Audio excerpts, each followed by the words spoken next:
அனைவருக்கும் வணக்கம். நான் குருகுல வித்யா கேந்திராவினுடைய அமைப்பாளர் பேசுகிறேன். நம்முடைய இடைநிலை பாரம்பரிய மருத்துவத்தை பற்றிய ஒரு பாட விளக்கம். நம்முடைய குருகுல வித்யா கேந்திராவில் சித்த மருத்துவம் 3 பிரிவுகளாக பிரிக்கப்பட்டு காணப்படுகிறது.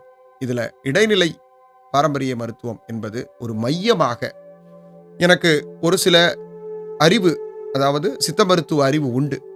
அதே போல பாரம்பரிய மருத்துவ அறிவு உண்டு. ஆனால் இன்னும் கொஞ்சம் தெரிஞ்சுக்கணும் அப்படின்னு நினைக்கிறவங்க கண்டிப்பா உங்களுக்கு இது பயனுள்ளதாக இருக்கும்.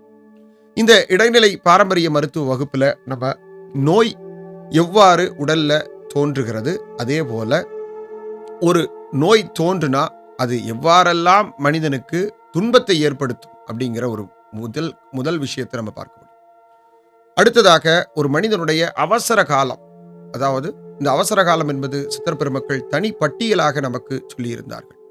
ஒரு மனிதன் ஒரு உயிர் போவதற்கு ஒரு சில நேரத்திற்கு முன்னாடி எவ்வளவு துன்பம் உருவான், அதை அவசர காலம் என்று சொல்லியிருந்தார்கள். அந்த அவசர கால சிகிச்சையை பற்றி நம்ம இந்த சித்த மருத்துவ இடைநிலை இந்த பகுதியில் தெரிந்து கொள்ள முடியும். அதே போல சில அடிப்படை விஷ வைத்தியங்களை பற்றி நீங்கள் தெரிந்து கொள்ள முடியும். இவைகளை எல்லாம் கடந்து உடல் இயக்கம், அதே போல மனித வாழ்வியலினுடைய இயக்கம், இவைகளுக்கு ஆதாரமாக காணப்படுவது 96 தத்துவம். இந்த 96 தத்துவத்தினுடைய ஒரு முழு சாராம்சத்தை நாம் கற்றுக்கொள்ள முடியும். இவைகளையும் கடந்து சித்த மருத்துவம் 3 பாகங்களாக பிரிக்கப்பட்டிருக்கு. அதுல மூல வர்க்கம், ஜீவ வர்க்கம், தாது வர்க்கம் என்கின்ற 3 பாகங்கள். இதுல இடைநிலை பாரம்பரிய மருத்துவத்துல நம்ம மூல வர்க்கங்களினுடைய ஒவ்வொரு மூலங்களினுடைய ஒவ்வொரு பிரிவுகளையும் அதனுடைய குணங்களையும் பார்க்கலாம். ஒரு மூலிகை இருக்குன்னா ஒரு மூலிகையினுடைய வேர் எப்படி இருக்கும், அதனுடைய தண்டு, அதனுடைய கிளை, அதனுடைய நுனி, அதனுடைய இலை முதல் எல்லாம் எப்படி பயன்படுத்தப்படணும் அப்படிங்கிற உங்களுக்கு மூல வர்க்கம் அதனுடைய குணபாடம் இருக்கும்.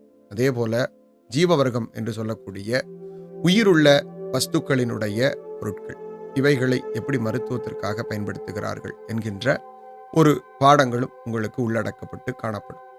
இவைகளை எல்லாம் கடந்து ஒரு சித்த மருத்துவத்துல, பாரம்பரிய மருத்துவத்துல சித்தர் பெருமக்கள் உபகரணங்களையும், அதே போல அளவு ரொம்ப முக்கியம். இன்னைக்கு மருத்துவ அளவு என்பது மிக மிக மிக முக்கியம். அந்த மருத்துவ அளவையும் நம்ம கற்றுக்கொள்ள முடியும்.